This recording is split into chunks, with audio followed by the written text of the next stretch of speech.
Hello guys, good morning, welcome back to my channel. আমি তোমাদের সাথে পায়েল।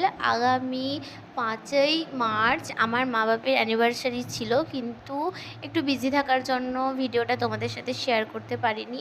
জাস্ট একটা ছোট্ট করে মার বাপের জন্য একটা অ্যানিভার্সারি পার্টি করেছিলাম আমরা বাড়িতে।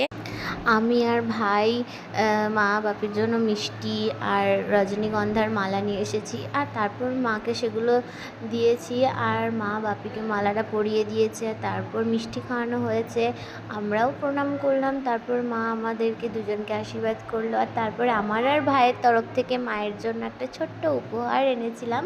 তো একটা ছিল বটুয়া, সামনেই বিয়েবাড়ি, তাই এই ব্যাগটা মা বিয়ের রাতে নেবে বলে আমি এই জন্যই নিয়ে এসেছিলাম যে নেওয়া হবে তাই। আর এটার মধ্যে রয়েছে একটা মায়ের জন্য ওয়াচ, কারণ সব কিছু প্রয়োজনীয় জিনিসই আমি এনেছিলাম। তো যাই হোক, মা গিফটগুলো পেয়ে খুব খুশি হয়েছিল। আর তারপর মিষ্টি খাওয়ানো হলো, আর এদিকে দিদাও মাকে একটা গিফট করলো, মানে টাকা দিল, আশীর্বাদ করলো। আর তারপর আমরা খুব হাসি খুশিভাবে সেই দিনটা কাটালাম। এটা যদিও বা রাত্রেবেলা করেছিলাম, রাত 9:30 এরকম টাইমে। তো যাই হোক, ভিডিওটা ভালো লাগলে অবশ্যই লাইক করে দিও, চ্যানেলটা সাবস্ক্রাইব করে দিও এরকম অনেক ভিডিও পাওয়ার জন্য। আপাতত টাটা, ভালো থেকো।